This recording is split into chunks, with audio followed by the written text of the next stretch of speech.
everyone, and welcome back to our fun art and coloring channel. Today we are going to color one of the most amazing and powerful creatures of the ocean, the lobster. Lobsters are big sea animals with strong claws, long antennae and a hard shell that protects their bodies. They usually live on the ocean floor, hiding between rocks and coral.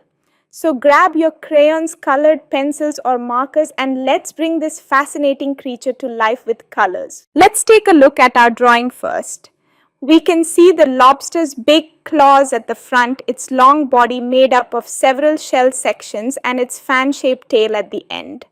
There are also lots of little legs under its body and two long antennae sticking out from its head. What a cool design, right? Okay, let's start coloring step by step. We'll begin with the main body. Lobsters usually have dark red or orange-red shells, especially after they've been cooked. But in the ocean, they can also be dark greenish brown or bluish red. For our lobster today, let's go with the classic bright red lobster. It looks strong and beautiful. Take your red crayon or pencil and start shading the body gently from the head all the way down to the tail. Follow the curve of the lobster's shape as you color. Long even strokes work best.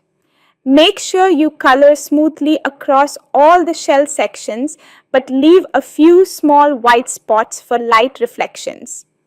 Lobsters have shiny shells that gleam underwater, so leaving a few highlights makes it look more realistic. Now, take your dark red or maroon pencil and shade along the edges of each shell segment. This will create a nice shadow effect and make your lobster look three-dimensional. You can also add a little orange near the middle areas to bring warmth and variety to the shell. Blend the colors softly so they flow together. Now our lobster's body already looks full of life. Next, let's move to the head. Color the top of the head with the same red or dark orange shade and blend it smoothly into the body color. Now look at the two long antennae. They stretch far out from the head like thin whips. Use a red, orange or brownish red color for these. Keep your hand steady as you draw along the long curved lines. You can also lightly add a touch of white on one side to show where light hits them. Now it's time for the claws, the lobster's most famous feature. Let's start with the big one on the left side. Use the same bright red as before, but add some dark red shading near the bottom and edges to give it strength and depth. The claws are thick and powerful, so darker shadows make them look solid. Do the same for the other claw. Color carefully along the outer curve, then blend lighter red toward the middle. Leave a few tiny white highlights near the top edges. This makes the claws look shiny and wet just like in real life. Now let's color the legs. There are many small legs underneath the lobster's body. Use a red, orange or light brown color for them. Because they are small and thin, you don't need to press hard, just use light strokes. You can add a tiny bit of shadow under each leg using dark red to show that they are underneath the shell. Great work! Now we'll move on to the tail. The lobster's tail is strong and fan-shaped, helping it swim backward quickly when it feels danger. Use your red pencil to color the main tail sections and add dark red near the edges. At the very tip, you can blend in a little orange or yellow red to make it look glowing like the sunlight is hitting it underwater. Don't forget to color between the little tail fins too. They're small but very important details. Now that we've colored the whole lobster, let's add shadows and highlights to make it look more realistic. Take your dark brown or deep red pencil and gently shade the underside of the body and claws. This is where the light doesn't reach. Then take a white pencil or eraser and softly blend the top parts to make them shine. This combination of shadow and highlight will make your lobster look alive as if it's crawling across the ocean floor. Speaking of the ocean floor, let's create a background. Our lobster needs an environment to live in, right? So let's color the sea around it.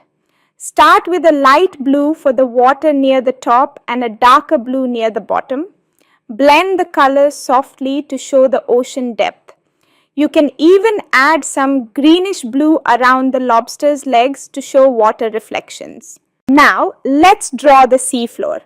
Use light brown or sandy yellow to color the ground. Add a few small rocks and shells, maybe even some seaweed to make it look lively. Color the rocks with gray or dark brown and the seaweed with green and dark green tones. You can also add some bubbles near the lobster's claws using small white or sky blue circles. They'll make the picture look playful and full of motion. Take a moment to look at your picture now. Doesn't it look colorful and exciting? You've done such a great job. If you want, you can add a few tiny fish or coral pieces in the background. Use bright colors like orange, pink, and yellow to make them pop. This will make your lobster stand out even more against the ocean scene. Now, let's finish by outlining our lobster to make it bold and sharp. Use a dark brown or black pencil to carefully trace around the outer edges of the lobster's body, claws, and tail. Don't press too hard, just enough to define the shape clearly. After outlining, your lobster will look complete, bright, detailed, and full of character. And there we go. Our beautiful lobster is finished. Look at how strong and vibrant it looks with all those rich red shades and shiny highlights. It's truly one of the kings of the ocean floor. You did an amazing job today. I hope you enjoyed coloring with me and learned a little about this wonderful sea creature too. Remember, coloring is not just about filling in shapes. It's about creativity, patience, and fun. Every time you color, you make something unique and beautiful. Thank you so much for watching and coloring along today. If you like this video, don't forget to like, subscribe, and share it with your friends so they can join our art adventures too.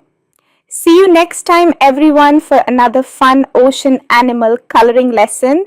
Bye bye and keep coloring happily.